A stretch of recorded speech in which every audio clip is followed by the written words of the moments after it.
Agradecer ao meu irmão e ao pastor Daniel, que foram veículos para que eu pudesse estar aqui.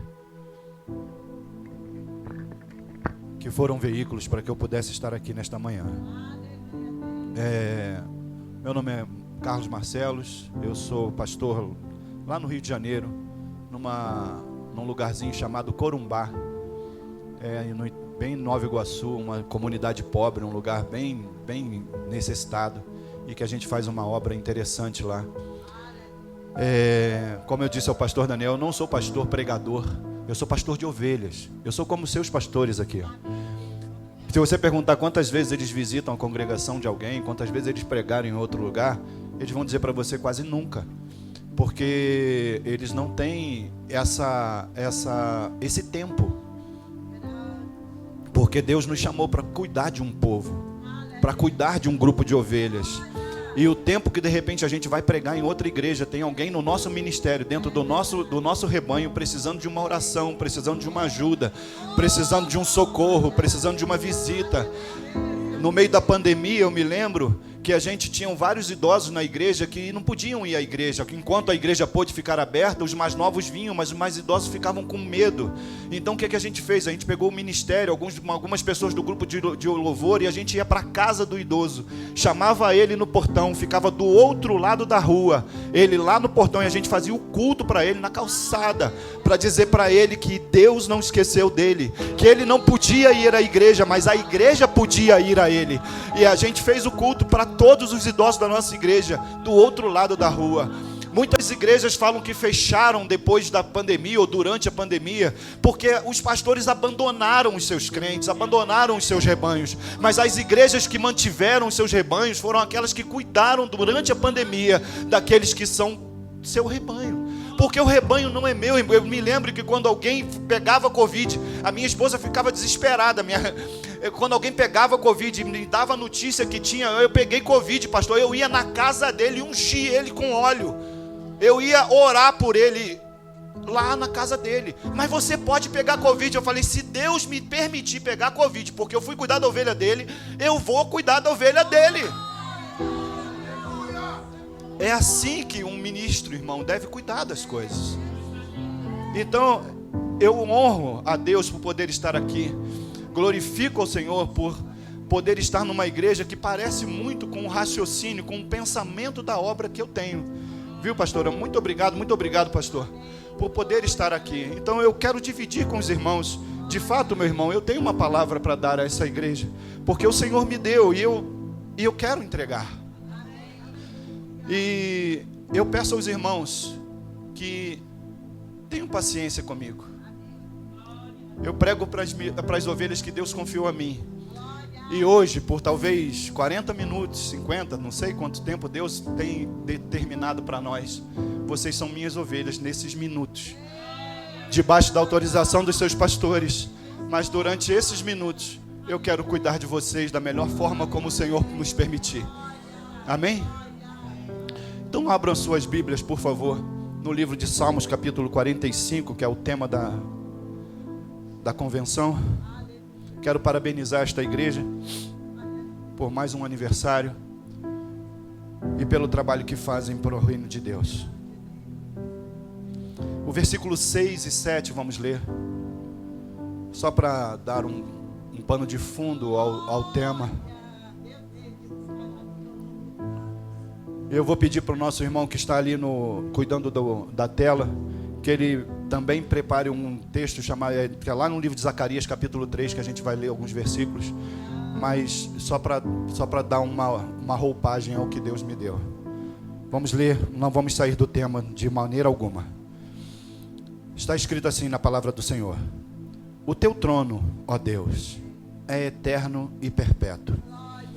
O cetro do teu reino é um cetro de equidade. Tu amas a justiça e aborreces a impiedade.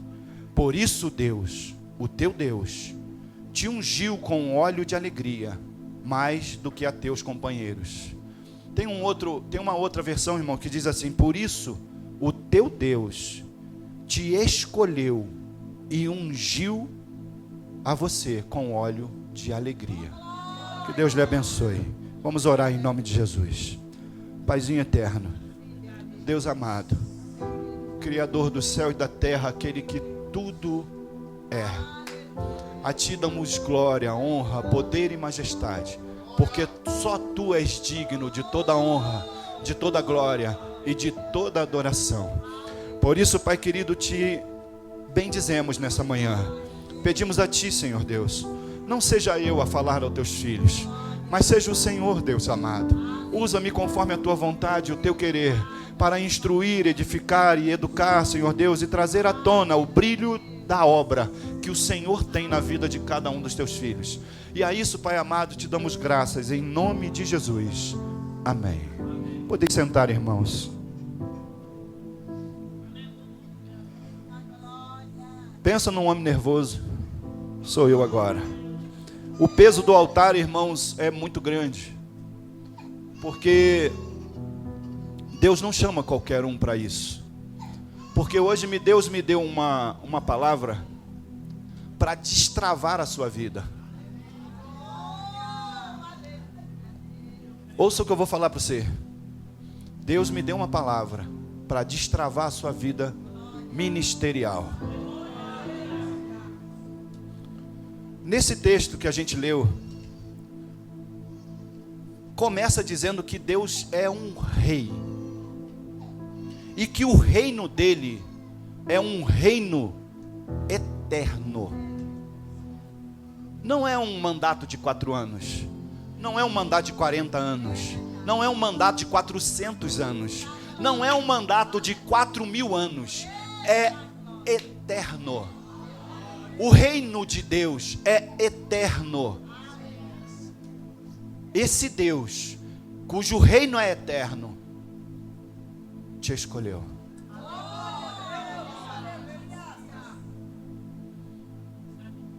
Vou repetir. Esse Deus, cujo reino é eterno, te escolheu.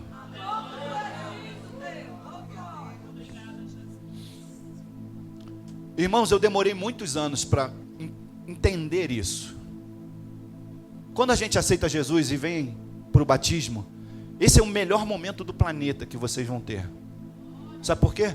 Porque esse é o momento de publicação da fé de vocês. É o momento em que você vai dizer para o mundo espiritual, para céu e terra. Ouçam bem, não é isso não é para o seu amigo do Facebook, isso não é para o seu amigo, não, isso é para céu e terra. É o momento em que vocês estão dizendo para o céu e para a terra: eu sou de Jesus. Eu não sou terra sem dono.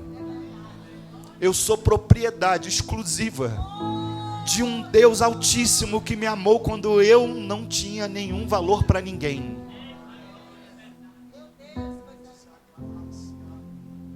Eu sou esse que foi comprado com um alto preço, resgatado no meio do nada, arrancado da mão do inimigo e trazido à presença do Rei Altíssimo. É isso que vocês são neste momento. Vocês são um povo que foi resgatado, retirado da mão do pecado e trazido para a mais alva luz. Esse rei, irmãos, que escolhe pessoas, não é estranho? Fala para mim, não é estranho Deus escolher pessoas? Mas a escolha de Deus é interessante, irmãos, porque a palavra de Deus diz que Deus deseja no seu coração que todos sejamos salvos. O que é todos? Todos são todos, irmãos. Mas existem os salvos e existem os escolhidos. Existem aqueles que foram destinados para serem salvos e aqueles que foram destinados como escolhidos. Hoje, cerca de 8% da população da Terra é evangélica. Ou seja, para cada 100 pessoas na Terra, tem 8 evangélicos. Vou repetir. Para cada 100 pessoas, tem 8 evangélicos. Qual é a missão desses 8, irmãos? Qual é a missão desses 8? Ganhar os 92 que estão faltando. A sua missão existe. O seu ministério é profícuo, é frutuoso, é fértil. Eu estou só falando do reino, tá, irmãos? Por enquanto. A gente vai falar da escolha mais um pouco à frente. Mas esse rei, que é eterno, ele criou um povo que o adora, de toda língua e nação. E ele criou um meio de ser adorado que é impossível não adorá-lo. Não importa se você acredita nele, se você não acredita nele. Não importa se a pessoa acredita nele ou se não acredita nele. Mas ele é adorado por toda a sua criação. Todos. Eu quero que o irmão coloque aquele tetragrama que eu pedi ao irmão. Se vocês olharem ali na tela. Já está lá? Se vocês olharem ali na tela, vocês vão ver 4 letras. Esse, segundo diz as Escrituras, é o nome do Senhor. Quando nós aprendemos no colégio a ler, nós aprendemos que o que dá som às sílabas é o quê? É o quê? Ainda bem que tem professoras de português aqui para me ajudar. São as vogais. Mas pastor, esse nome não tem vogais. Como que eu leio esse nome? Como ler, pastora, pastor? Como ler? Me ensina a ler esse nome. Como eu falo esse nome? Como eu leio isso? A palavra de Deus fala: todo aquele que invocar o nome do Senhor será salvo.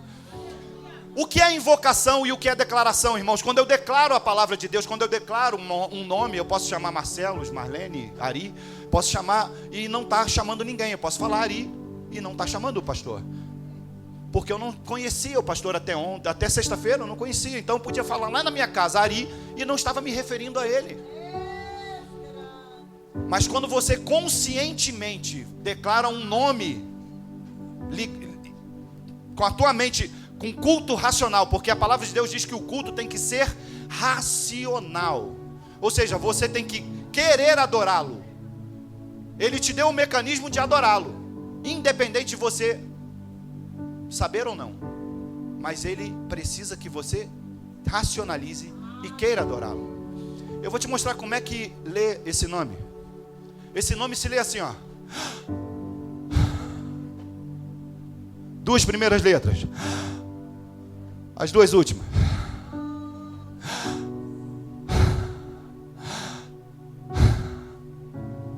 Todo povo, de toda língua, de toda nação, de todos os reinos, de toda a terra, adora o Senhor Jesus. Adora o Senhor Criador do céu e da terra. Para você ter uma ideia, esse é o primeiro nome que você fala quando sai do útero da sua mãe. E logo depois vem as lágrimas de choro, porque você... Quando você sai do útero da sua mãe, a primeira coisa que você faz é... A última palavra que você vai dizer quando viver, até o último dia da sua vida, no último dia, no último minuto, no último segundo, você vai...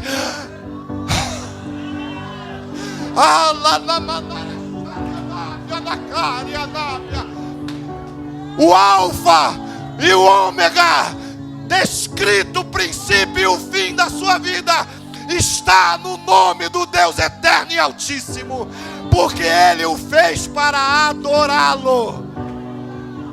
Você foi criado para adorar a esse Deus. Mas existe um adversário, irmão. Um adversário que tenta nos desviar desta adoração, que tenta impedir que essa adoração chegue a quem é de direito. Desde o princípio, a palavra de Deus diz que esse adversário, o principal adversário, ele era adorador.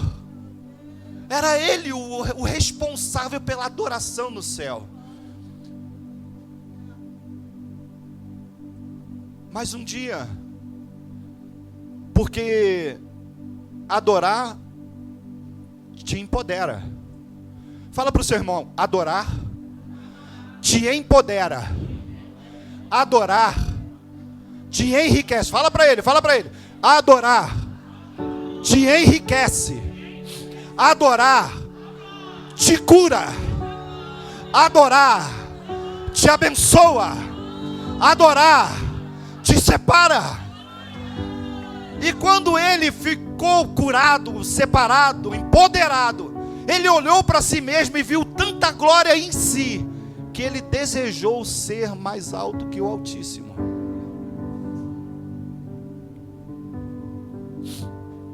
E quando ele desejou isso, ele caiu. Sabe por quê, irmãos? E agora eu vou entrar num segundo ponto. Eu quero que vocês lembrem de uma coisa. Não lembrem de dicas, de ditados, de informações. Procurem guardar nos seus corações princípios. Deus é um Deus de princípio. O primeiro princípio é: o único digno de adoração é o Senhor. Não adore a mais ninguém, a mais nada. Não deixe que nada entre no lugar de Deus, porque só Ele é digno de toda honra, de toda glória, de todo louvor. O segundo ponto que eu queria falar é que quando ele viu a glória que tinha nele, achou que era muita já.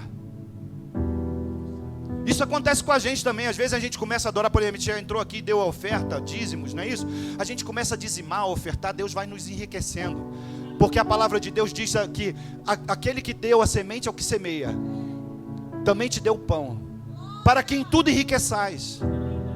Está escrito na palavra, porque Ele deseja que nós enriqueçamos, então a gente devolve para Ele. Uma coisa é devolver o dízimo. Ouçam bem, existem dois mecanismos. Eu estou entrando em coisas que eu não estava programado para fazer, mas eu quero dizer para você, existem dois mecanismos. Uma coisa é devolver o dízimo.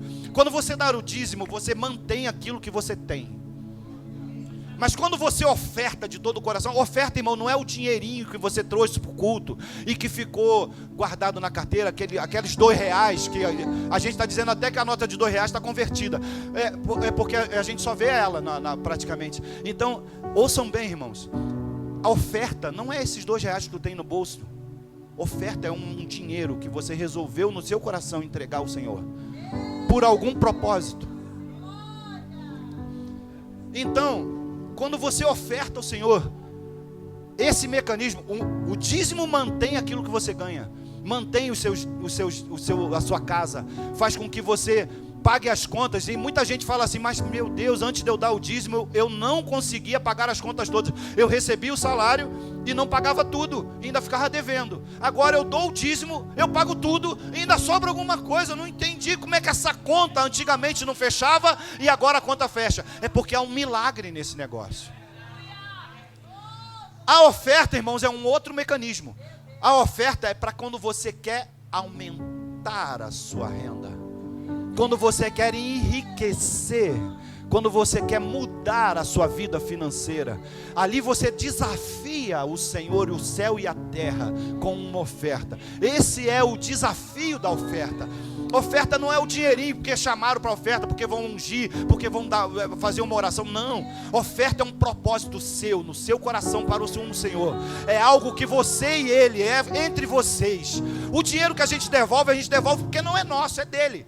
Mas a oferta é algo que é nosso, mas eu quero te honrar. Sabe? Porque aquele que obedece, o dizimista é obediente. O ofertante é aquele que honra. Porque quando a gente obedece pai e mãe, né? Pai, não faz isso, não faz aquilo, a gente obedece. Mas quando a gente quer honrar, a gente vê alguma coisa gostosa, bonita, mãe. Eu me lembro que quando eu subia na mangueira, na minha casa tinham 3 mangueiras. E eu subia lá em cima. Minha mãe não gosta de manga que caia no chão, porque ela não gosta daquela parte amassada. Então eu subia lá na mangueira e pegava as mangas e comia lá em cima. Mas eu olhava e via aquela manga mais bonita, a mais bonita. Eu descia com ela na mão e entregava para minha mãe. Isso é honra, irmão.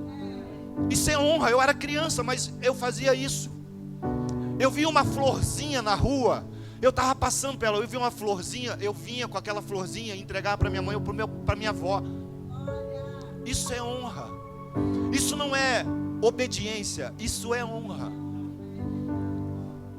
Eu falei outro dia para os meus obreiros, eles ficaram assustados, porque quando eu compro uma roupa nova, eu não uso a roupa nova para ir no shopping, eu uso a roupa nova para vir à igreja.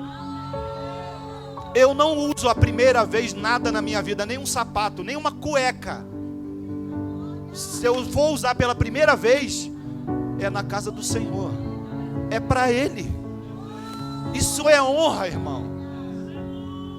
A gente tem que aprender que o princípio da honra não é algo que alguém te ensinou, é algo que Deus te ensina. Porque é uma oportunidade, você sabe aquela coisa, você está passando num jardim e vê uma flor e lembra da pessoa e pega a flor e leva. Isso é querer honrar, é desejar agradar. Isso é adorar de dentro para fora. E eu estou falando só do reino. Agora eu quero falar do chamado. Coloca por favor o texto de Zacarias 3 para mim. Esse final de semana, irmão, vivi algo muito interessante. Porque eu cheguei aqui com uma mensagem pronta, sabe, pastor? Aí eu vi o pastor no primeiro dia pregar metade dela.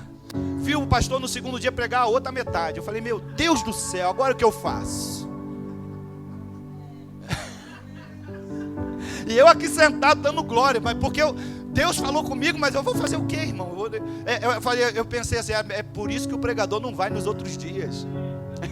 Para ele não saber o que está sendo falado, mas eu não tinha jeito. Eu não vim para cá para pregar, eu vim aqui para participar da convenção. Eu estou pregando porque é uma parte do que vim fazer, mas eu vim participar dessa convenção. Zacarias 3, irmãos. Quem pode abrir a Bíblia ou quem pode acompanhar na tela, por favor. Está escrito assim, é uma visão do profeta Zacarias. E ele fala assim: e me mostrou o sumo sacerdote Josué, o qual estava diante do anjo do Senhor. Repete comigo, o anjo do Senhor. E Satanás estava à sua mão direita para se lhe opor. Repete comigo, Satanás estava à direita para se opor. Mas o Senhor disse a Satanás: o Senhor te repreende, ó Satanás. Sim, o Senhor que escolheu Jerusalém te repreende. Não é este um tição tirado do fogo? Ouve bem, vou repetir esse texto, irmão, porque isso é muito mistério nesse texto. É muito mistério nesse texto, irmão. E esse texto aqui é a base do que eu tenho a dizer a vocês. Mas o Senhor disse a Satanás: o Senhor te repreende, ó Satanás. Sim, o Senhor que escolheu a Jerusalém te repreende. Não é este um tição tirado do fogo? Sabe quem era que ele estava falando? Ele estava falando sobre o sumo sacerdote Josué. E ele estava diante do anjo do Senhor. Quem é o anjo do Senhor? Quando a palavra se refere um anjo, é um anjo. Quando a palavra fala o anjo, está falando de Cristo. Então Josué estava diante de Cristo e Satanás à direita para se opor. Por que ele estava à direita? Pergunta para mim, por favor. Por que pastor estava à direita? Ele estava à direita porque a direita é a mão de execução, é a mão de trabalho, é a mão daquilo que você faz. Era para impedir a sua evolução, para impedir o seu crescimento, para impedir aquilo que Deus tinha para fazer através dele. Aquilo que Deus tem para fazer através de você, Satanás está à direita, tentando impedir que você faça. Glória a Deus. Mas ele está. Ele está e ele tenta o tempo todo nos impedir. Esse é o propósito dele. E ele não para de fazer isso.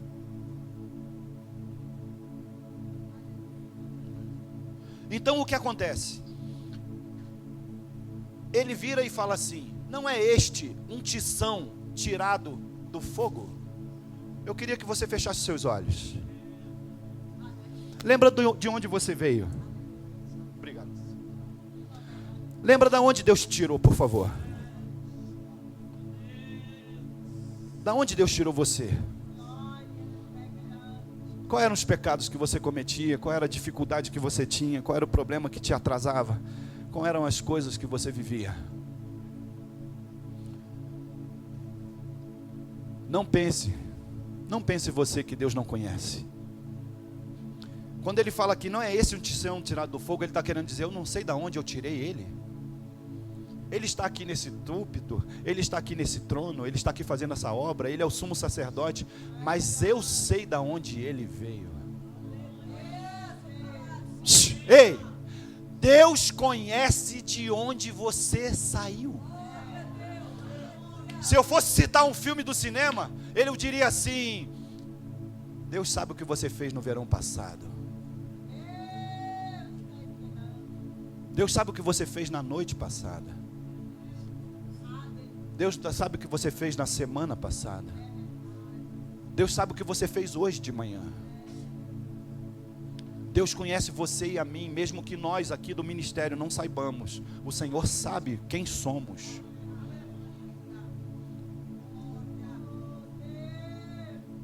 E por Ele saber, ouçam bem, e por Ele saber, Ele te escolheu. Não é estranho? Hein, Railon? Não é estranho? Tirou lá da quebrada, Railon. Foi? Pois é. Foi por Ele te escolher. Foi por Ele saber quem você era. O que você tem aí dentro, que Ele escolheu você. Ele escolheu você. A gente olha para esses meninos aqui, ó. A gente vê eles pequenos, né? A gente acha que eles são pequenos. É porque vocês não têm o olhar de Deus. Daqui sairão missionários que vão ganhar nações inteiras.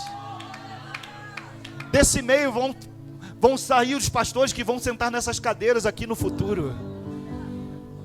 Porque o reino de Deus é eterno, nós não. Nós não somos eternos, irmão. Nós não precisamos ter ciúme das coisas. Poxa, a irmã canta bem, eu queria cantar igual ela. Não precisa cantar igual ela, canta igual você. Você não precisa pregar igual a mim, ou pregar igual o irmão Washington que pregou no primeiro dia, ou o pastor que pregou ontem. Você não precisa pregar igual a ninguém, você só precisa pregar igual Deus mandou você pregar. E muita gente fala assim, mas eu estou velho, ou eu estou novo. Mas você vai ver na palavra de Deus, gente velha, gente nova, sendo chamada. Quando Abraão foi chamado, ele tinha 80. Quem aqui tem 80 anos? Pode levantar a mão, ou mais de 80.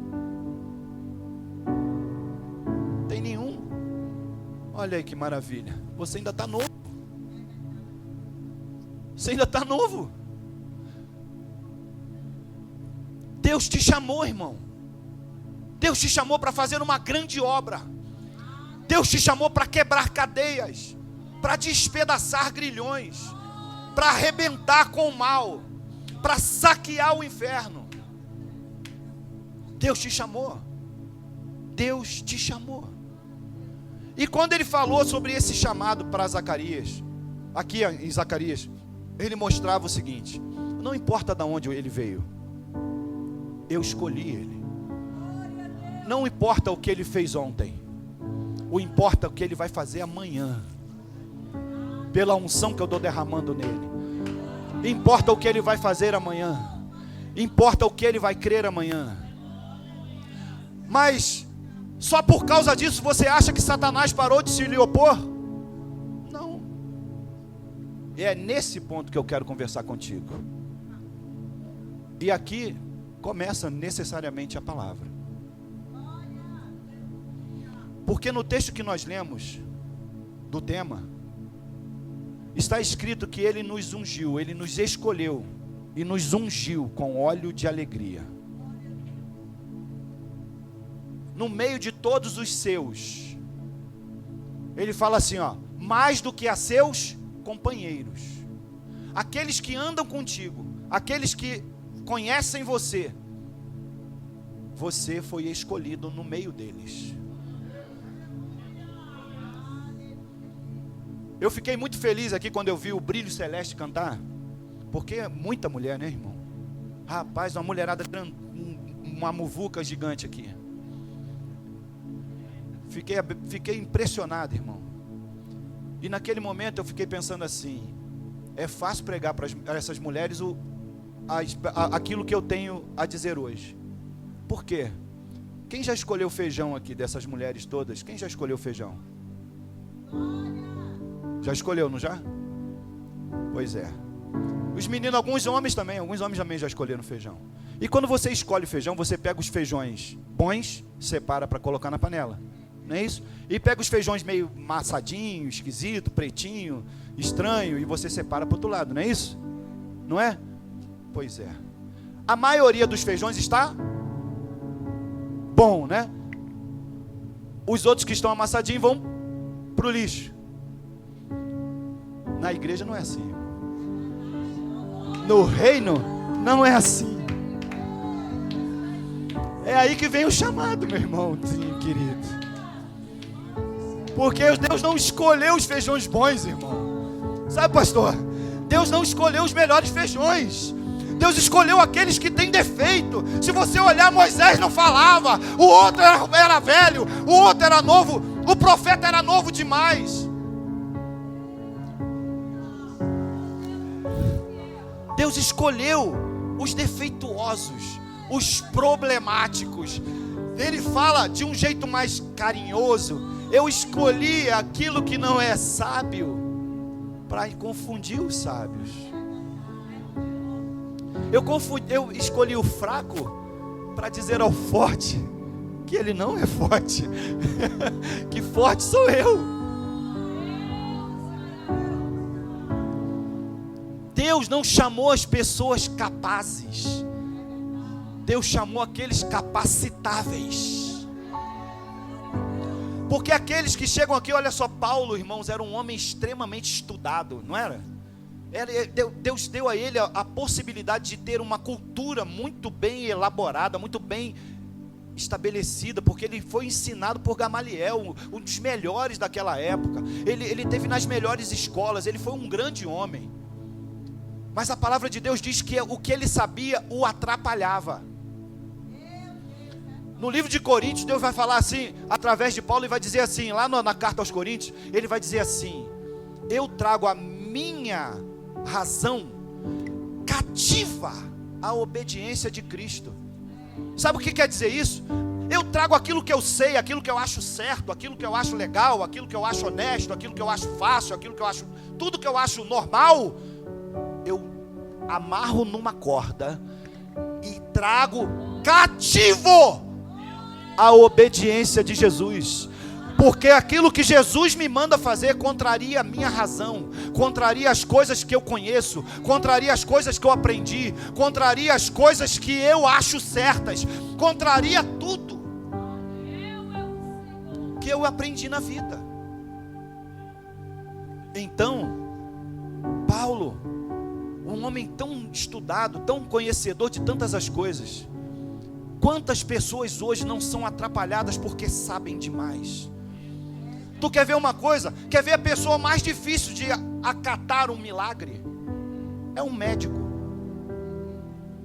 O médico demora mais para acreditar no milagre, porque ele sabe o tamanho da dificuldade que é fazer aquilo que foi feito. O médico, quando vê um câncer desaparecer, ele fala assim: vamos fazer o exame de novo, vamos fazer de novo, vamos fazer de novo, vamos fazer de novo. Não é possível, isso não pode, estava aqui. Ele demora a acreditar, porque ele sabe que aquilo é impossível. Agora a irmãzinha, que está acostumada a lavar roupa, falando com o Espírito Santo, enquanto lava a roupa, está falando em língua, a vizinha fica doida, porque não entende que a irmã está passando dificuldade, está com problema, um monte de filho, gente doente, com uma dificuldade, está ali adorando o Senhor, rindo, brincando, e a minha irmã do lado falando: essa mulher é maluca, não pode ser certa da cabeça. Ela não entende direito por que isso acontece, porque a companhia do Espírito Santo é a maior e melhor companhia que existe, irmão. Porque ele te dá esperança no meio da impossibilidade. Ele faz com que você creia naquilo que é impossível acontecer. Ele traz a você uma fé, uma certeza tão grande de coisas que ninguém consegue acreditar. Eu me lembro de uma irmã que o filho morreu, foi levado para o hospital.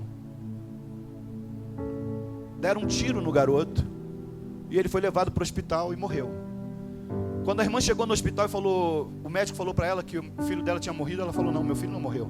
Morreu, senhora, morreu, tá no necrotério, está morto. Não, meu filho não morreu, Deus tem uma promessa sobre ele, não morreu. E o médico falou: senhora, ele morreu. Aí chamou a psicóloga, chamou a assistente social, mandou levar a mulher para lá. E aquela mulher foi para dentro da capela do hospital. Ajoelhou lá na capela e falou: Senhor, o Senhor me prometeu. E o Senhor não é Deus para que minta, não é homem para que minta, nem filho de homem para que se arrependa. Eu sei que o meu filho está vivo, ele não morreu. Irmão, eu tenho medo do faxineiro daquele hospital, porque o faxineiro estava dentro do necrotério lá limpando. Daqui a pouco o garoto levanta e senta na maca dentro do necrotério. O faxineiro correu lá fora, tem um defunto em pé aqui. E veio o médico e o garoto estava vivo. E Deus salvou aquela alma. Deus não é homem para que minta, irmãos, nem filho de homem para que se arrependa. As promessas que Deus fez, Ele cumpre, todas elas. Todas elas. Deus é tremendo. Eu te digo, irmãos, que o Senhor te escolheu. Não importa a dificuldade que você tenha, não importa o problema, que pastor, eu sou preto, pastor, eu sou branco, pastor, eu sou careca, pastor, eu sou gordo, eu sou magro, eu sou alto, eu sou baixo, eu sou pobre, eu sou rico demais para aceitar Jesus, eu tenho esse problema, eu tenho aquele problema. Não importa, irmão, não importa. Pastor, eu bebo, pastor, eu fumo, pastor, eu cheiro cocaína, pastor, eu fumo maconha, eu não consigo me livrar desse vício. Pastor, eu sou viciado em prostituição, em pornografia. Eu estou dentro da igreja, pastor, mas de noite, quando eu fico sozinho no meu quarto ou na minha sala, eu pego o meu celular e vou olhar as meninas peladas. Pastor, eu sou menina, mas também gosto de ver os meninos pelados.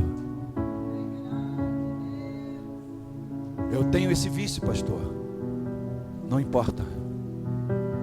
Não importa. O que Deus quer fazer através de você é tão grande que você vai vencer esse mal. Você vai vencer esse mal. Porque Deus não te chama do jeito que Ele quer que você seja. Ele te aceita como você é, mas Ele vai te levar a ser como Ele deseja. Porque o que Deus fez foi o seguinte: Deus criou a mim e a você. Deus criou a mim e a você. Você crê nisso? Você crê que Deus te criou? A palavra de Deus diz que Deus não faz nada sem propósito. Lá no livro de Lucas, no capítulo 14, versículo de 28 a 34, diz um texto que aquele que quer fazer uma obra, ele procura se organizar e fazer os cálculos para saber se ele tem dinheiro para terminar. Não é isso? Essa palavra que Deus fala quer dizer que todo mundo que vai fazer alguma coisa, ele tem no seu coração o desejo de terminar. E para isso, ele precisa saber do que é que ele precisa, não é? Então, se eu vou fazer uma construção, eu vou precisar de tijolo, areia, cimento, pedra, ferro, tinta, piso. Tudo que eu vou precisar, eu vou lá, faço uma relação, vejo o preço que é e vejo se eu tenho dinheiro para isso. Não é assim? Você acha que Deus faria uma obra sem saber o que Ele precisa? Se Ele indica que o homem tem que fazer isso, imagina Deus, que é muito mais detalhista. Irmãos, Deus criou o céu e a terra. A palavra de Deus não diz, mas eu sou biólogo, eu fiz biologia e eu conheço alguns princípios da biologia. Se a terra tivesse 1 milímetro menor, a atmosfera da terra fosse 1 milímetro menor, não haveria vida aqui. Se o mar fosse 1 centímetro mais raso ou 1 centímetro mais fundo, não haveria vida na terra. Se a lua estivesse 1 metro mais perto ou 1 metro mais longe da terra, não haveria vida na terra. Se Deus fez tudo perfeito para que houvesse vida para mim e para você, tu acha que Ele fez você com algum defeito? Hein? O adversário tenta pregar para nós que existe um padrão, irmão. Existe um padrão de peso, existe um padrão de altura, existe um padrão de cor de cabelo. O cabelo tem que ser assim, o olho tem que ser assado. Para a pessoa ser bonita tem que ser assim, tem que ser assado. Não tem nada disso, irmão. Se você olhar uma árvore como essa que tem do outro lado ali, ó, você vai olhar para ela, ela tem mais de 100 mil folhas, e não tem uma folha igual a outra. Nenhuma folha, pastor, é igual a outra. Nós estamos aqui com várias pessoas, mais de 100, umas 200 pessoas aqui, 200, 300, não sei. Cada um de nós temos 10 dedos nas mãos. Não tem um dedo igual ao outro. Deus não fez você com defeito. Deus fez você único. Imagina uma joia preciosa, irmão. Imagina uma joalheria, a Gaster faz uma joia linda e faz vários anéis assim parecidos. Todos eles têm um valor grande.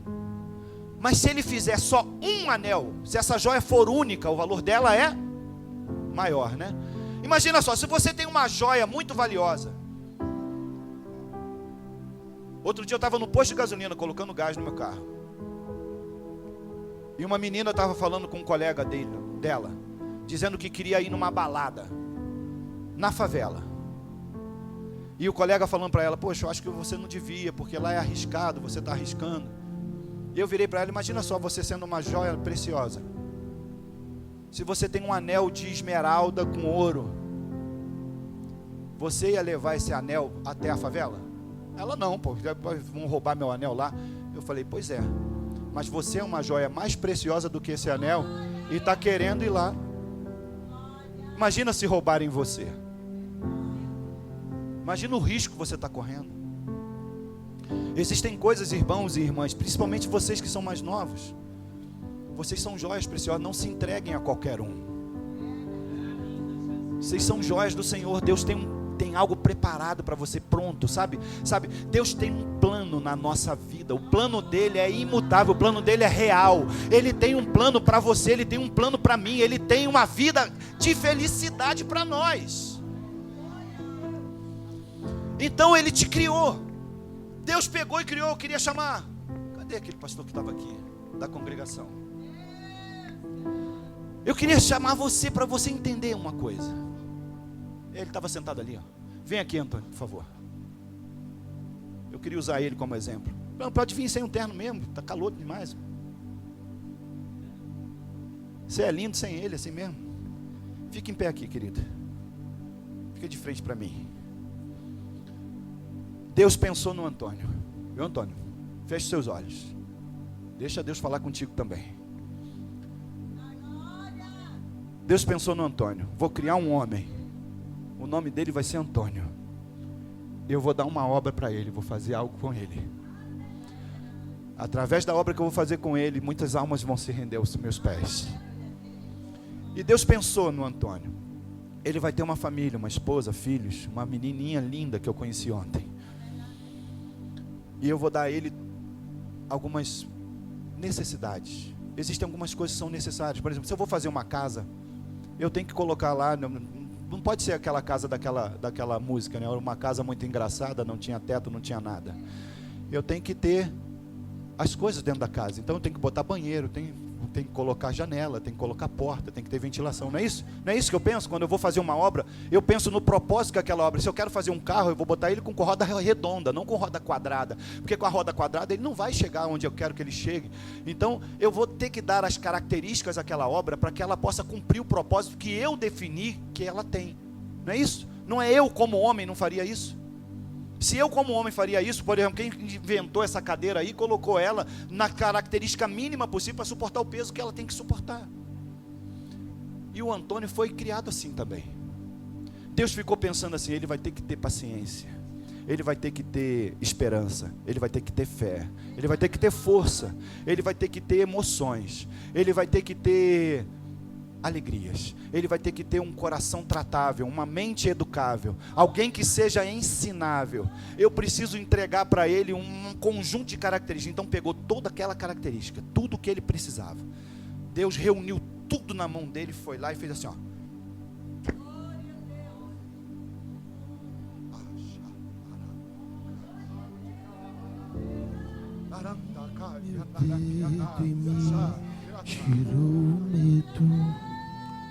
Tudo que você precisa para cumprir o propósito que Deus tem na sua vida está dentro de você.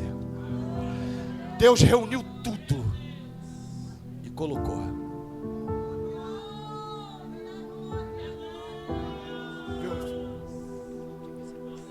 Novas sandálias e disse: vai.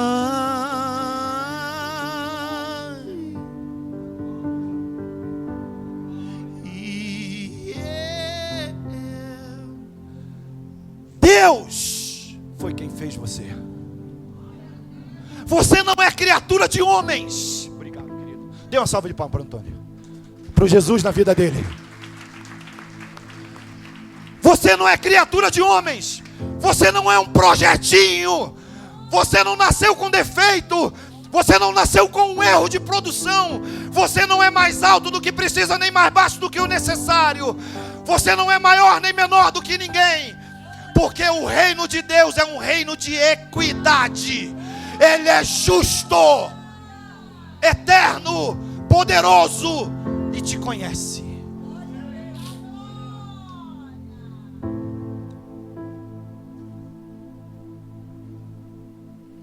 Eu fui criado numa família de origem espírita. Lá em casa, quando um crente batia no portão, a gente desde criança falava assim: só não tem uma roupa para lavar em casa não? Em vez de ficar aqui perturbando a gente foi criado assim. Eu me lembro que ainda pequeno, minha mãe era espírita, de Umbanda. Ela está aqui, não me deixa mentir. A gente ia para o fundo do quintal, ela botava uma canequinha assim, ó, com pimenta, uns negócios lá. Eu não sabia para que servia, mas eu ia com ela. E a gente ajoelhava lá no canto, lá no cantinho, agachado no canto do quintal, e ficava cantando ponto de macumba lá dela atrás, chamando espíritos para verem a obra que ela estava fazendo. Tinha um hino que a gente cantava que dizia assim: quem nunca viu, vem ver caldeirão sem fundo ferver. Era um negócio espiritual, irmão, mas que evocava espíritos malignos. E eu estava lá no meio disso. Eu vivi isso. Eu me lembro que um dia, dentro do centro espírita, uma entidade lá pegou um cigarro, uma guimba não é cigarro, de cigarrilha, embrulhou num papel e falou para eu guardar aquilo, botar na minha carteira. Eu peguei aquilo e joguei fora. Aí essa entidade falou para minha mãe assim: ele não gosta, mas ele respeita.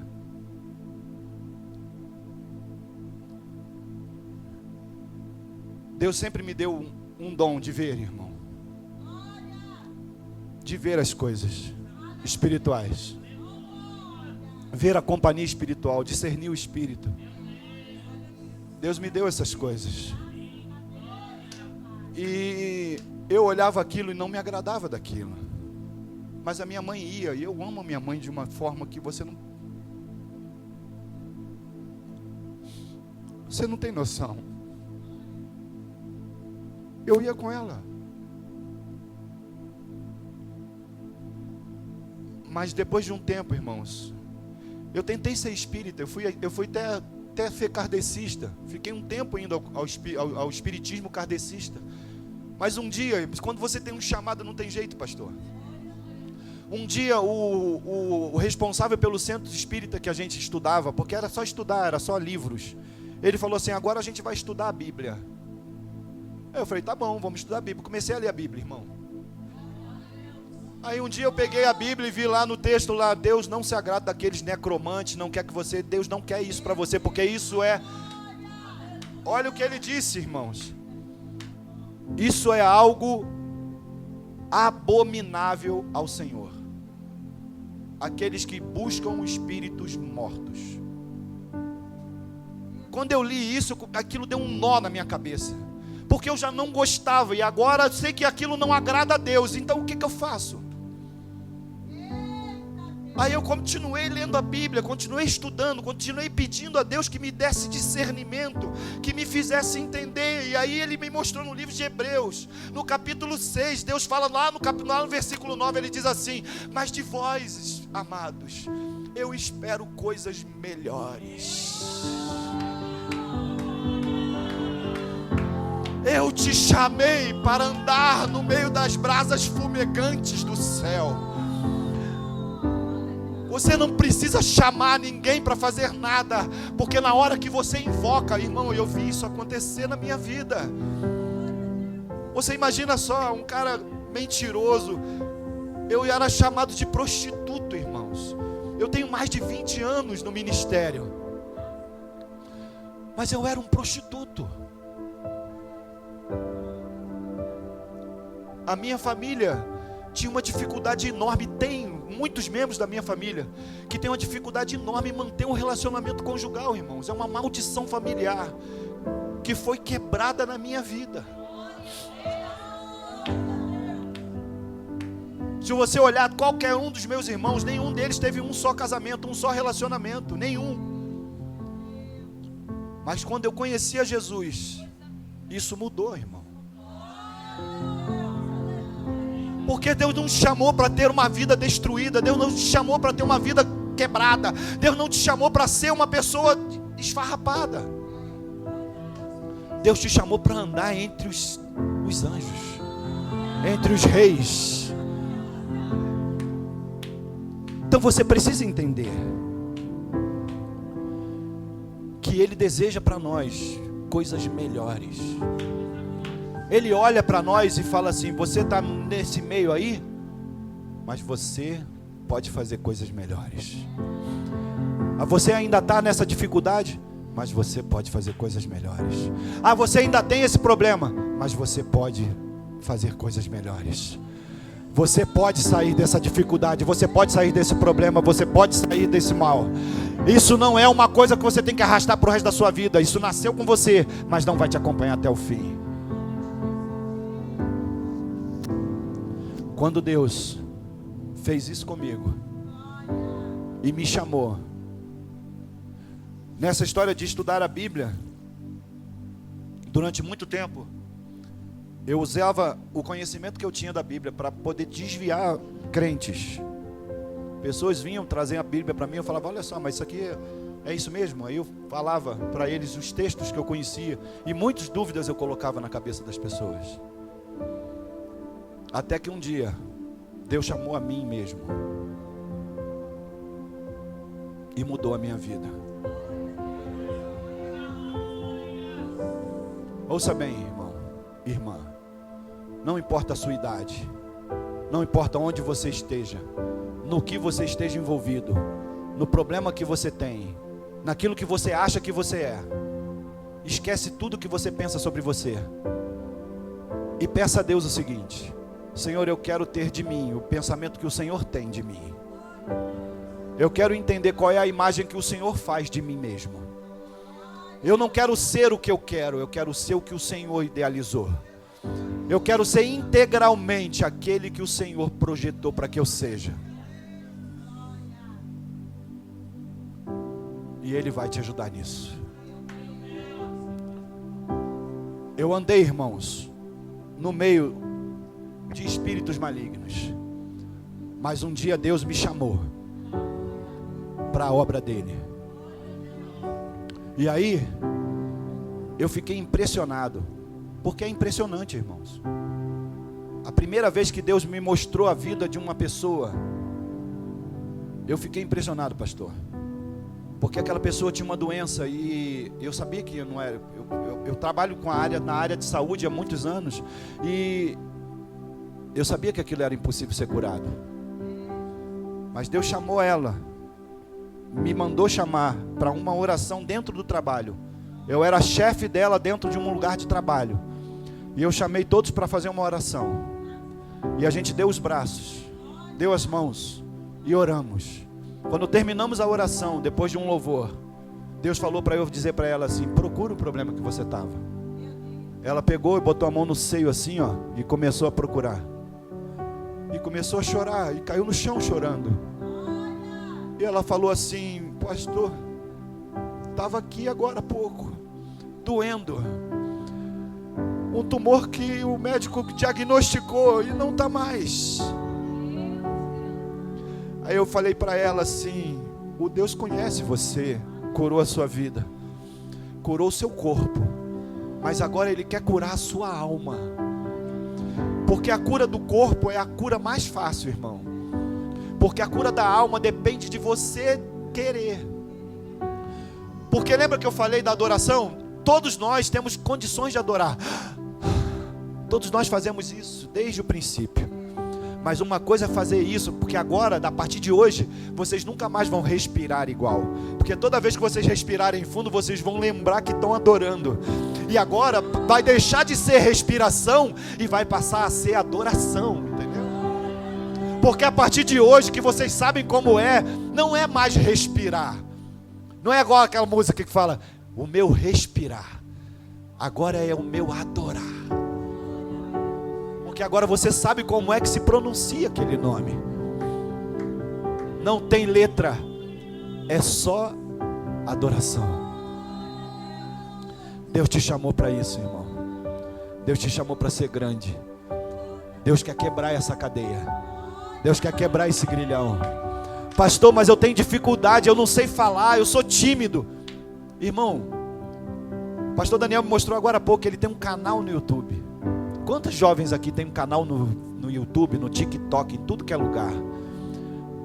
Vocês têm noção de quantas almas você pode ganhar numa plataforma dessa sem nem mostrar o seu rosto? Sem nem aparecer. Sabe o quanto você pode propagar essa igreja para todo lugar? Mas não se preocupe em propagar a igreja, se preocupe em propagar a Cristo. Porque Cristo morreu por mim e por você. É necessário que você entenda que Deus te chamou, te levantou, te ergueu para fazer uma grande obra. Mas pastor, eu não sei como começar essa grande obra. Começa pequeno, do jeito que Ele começou contigo. Pastor, como é que começa uma grande obra? Começa pequeno. Como é que começa uma congregação? Se eu perguntar como é que começou essa daqui, elas vão dizer assim: a gente começou orando. Era um grupo de 2, 3 irmãs que sentava e falava: vamos orar? Vamos. E orou. E aí veio mais uma, orou também.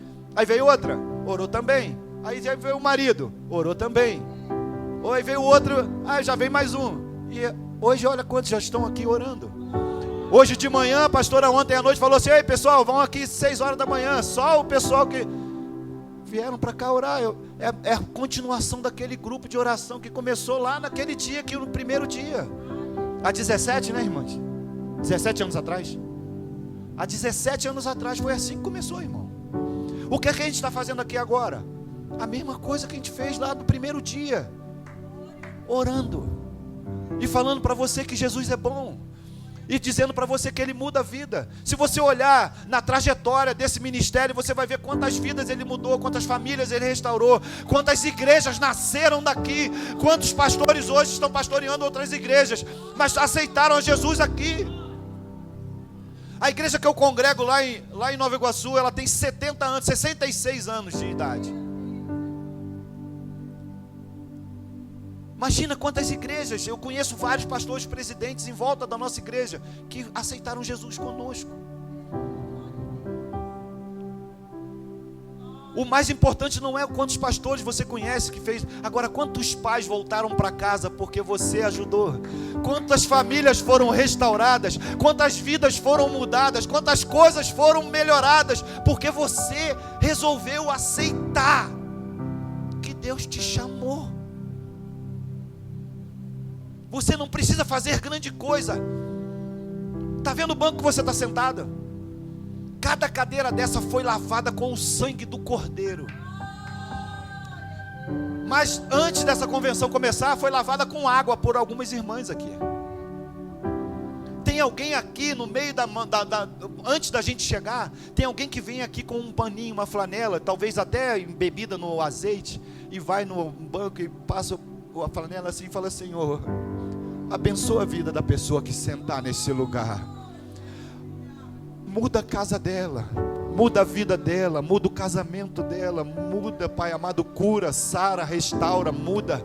Sabe, irmão, você não precisa limpar todas as cadeiras não, mas se você chegar aí e quando você sentar numa cadeira, pegar a que está do teu lado e fazer assim, ó, pastor, Senhor, eu não vou sentar nessa cadeira aqui, mas abençoa a vida de quem vai.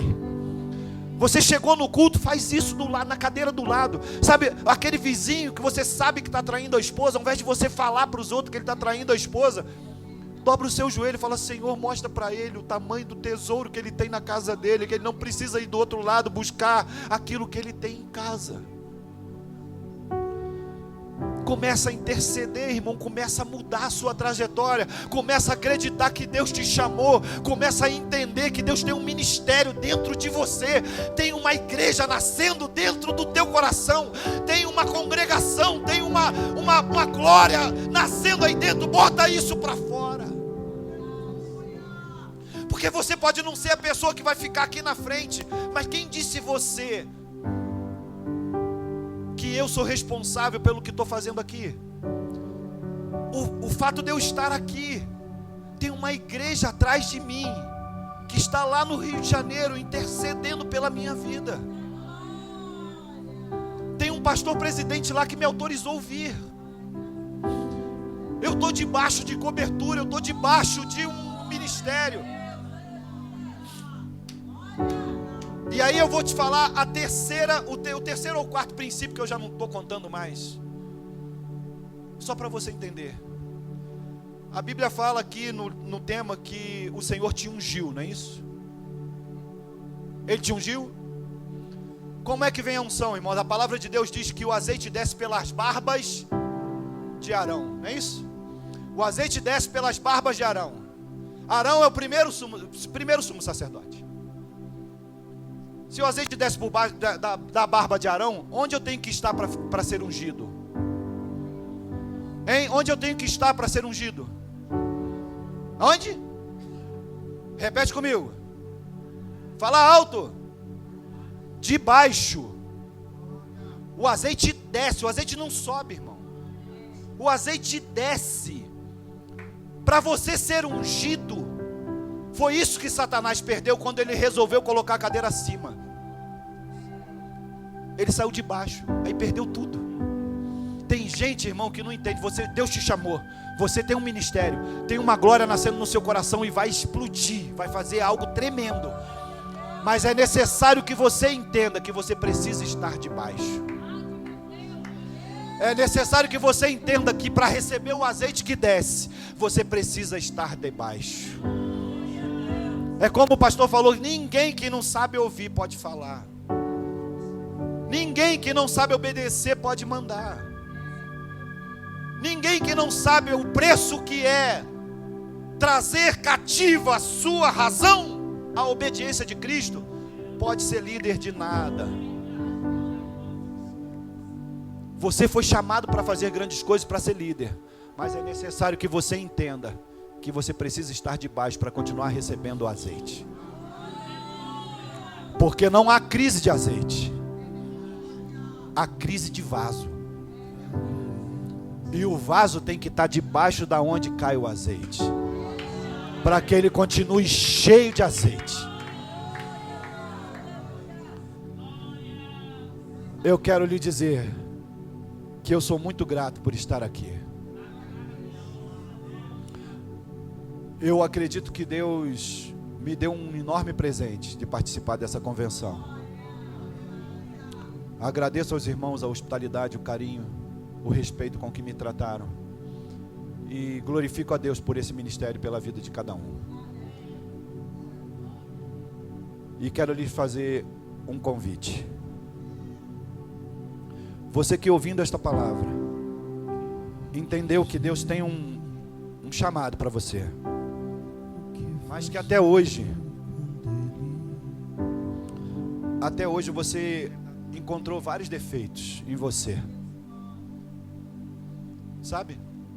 Eu me lembro de mim, irmãos. A primeira vez que eu preguei, a primeira vez que eu trouxe a palavra na minha vida, como eu falei muito contra a palavra, o pastor presidente da igreja que eu aceitei Jesus, porque eu aceitei Jesus na mesma igreja que eu estou até hoje.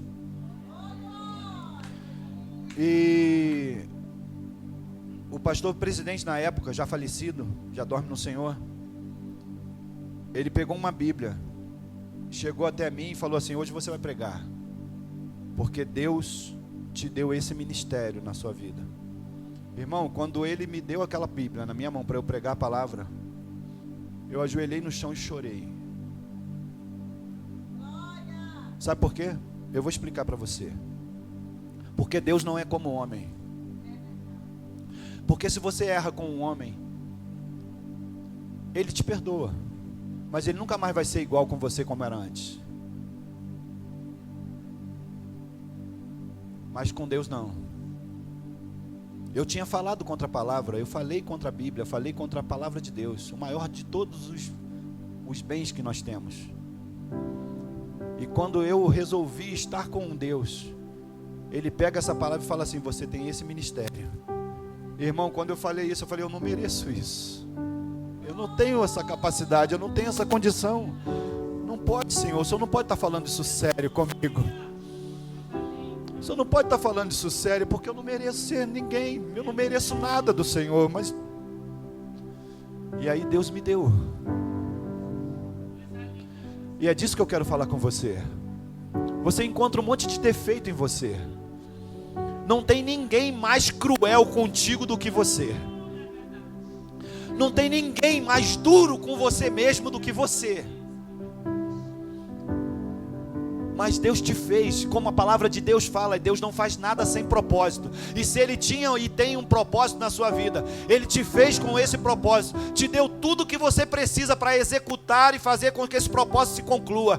Ele te municiou de todas as ferramentas que você precisa para executar a obra que Ele tem para você fazer. Mas a maior dificuldade que existe é que você não acredita em você.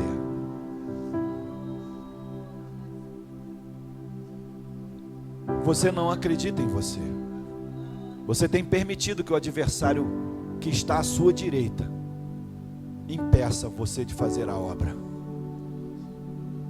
Mas hoje Deus quer quebrar essa. Porque a palavra que nós lemos diz: o Senhor te repreende, ó Satanás. O Senhor que escolheu Jerusalém te repreende. Não é este um tição tirado do fogo? Pois se você se inclui nessa palavra, eu quero te convidar a vir aqui na frente, eu quero orar por você.